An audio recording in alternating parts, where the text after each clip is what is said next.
Iran Israel সংঘাতের এক সপ্তাহ পার হতেই আন্তর্জাতিক বাজারে জ্বালানি তেলের দাম বেড়েছে গত ৫ মাসের মধ্যে সর্বোচ্চ। ১১ জুনের আগে ব্রেন্ট ক্রুডের প্রতি ব্যারেলের দাম ছিল $৬৬, যা এখন $৭৭ ছাড়িয়েছে। আর বাংলাদেশের কেনা অ্যারাবিয়ান লাইটের দাম এখন প্রায় $৭৬ ও মারবান ক্রুড $৭৭.৫। অপরিশোধিত তেলের দামের এই ঊর্ধ্বগতি অব্যাহত থাকলে বড় ক্ষতির সম্মুখীন হবে বাংলাদেশের মতো জ্বালানি আমদানি নির্ভর দেশগুলো।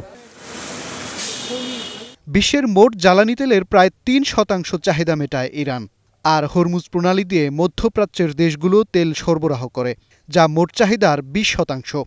যুদ্ধের ডামাডোলে হরমুজ প্রণালী বন্ধের শঙ্কায় বড় প্রভাব পড়েছে জ্বালানির বাজারে। দাম বাড়ার কয়েকটা কারণ, একটা হচ্ছে যে তেলের উৎপাদন কমে যাওয়ায়, আরেকটা হলো তেলের সাপ্লাই চেনটা ব্যাহত হয়। এই যুদ্ধটা দীর্ঘায়িত হলে তখন দেখা যাবে যে আমাদের প্রায় প্রতি বছর তেল আমদানি করতে হয় ৭০ থেকে ৮০ হাজার কোটি টাকার। যদি এটা 10% বাড়ে তখন দেখা যায় আরও ১০,০০০ কোটি টাকা আমাদের ব্যয় করতে হবে।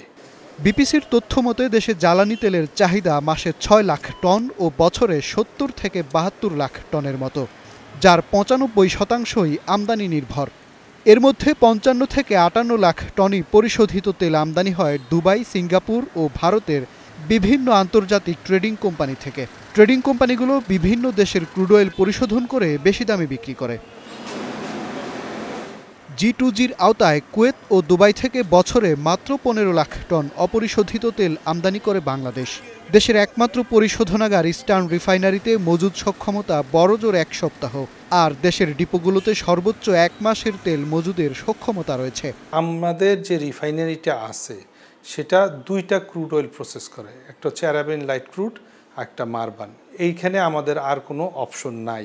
আমরা যেমন নাইজেরিয়া থেকে যদি ক্রুড অয়েল আনতাম, মালয়েশিয়া থেকে ক্রুড অয়েল আনতাম বা রাশিয়া থেকে ক্রুড অয়েল আনতাম, তখন দেখা যেত আমাদের যদি এখানে অনেকগুলো অপশনের ব্যবস্থা থাকতো, তাহলে আমি মিডল ইস্ট থেকে ক্রুড অয়েল না এনে আমি রাশিয়া থেকে ক্রুড অয়েল আনতাম। দেশে ৫০%-এরও বেশি বিদ্যুৎ উৎপাদন হয় গ্যাস দিয়ে, আর মোট গ্যাস চাহিদার ১/৩ আমদানিকৃত এলএনজির। যদিও অর্থ উপদেষ্টা জানিয়েছেন এখন পর্যন্ত বেশি দামে এলসি করতে হয়নি বাংলাদেশকে। বর্ধিত দামে তেল ও গ্যাস দুটোই এলসি করতে হলে দেশের বাজারে এর নেতিবাচক প্রভাব পড়বে মাসখানেক পর। গ্যাসের উৎপাদন বাড়াতে হবে, আমাদের রিফাইনারি করতে হবে এবং আমাদের অয়েল ডিপোর্ট করতে হবে। আমাদের কমপক্ষে ৬ মাসের ক্রুড অয়েল মজুত করে রেখে আমরা যদি আমাদের এই তেলের বিপণন ব্যবস্থা আমরা তৈরি করতে পারি, ডিজেল, পেট্রোল, অকটেন, কেরোসিন এবং জেট A1, তাহলে আমাদের যে নিজস্ব যে চাহিদা সেটা আমরা পূরণ করতে পারবো।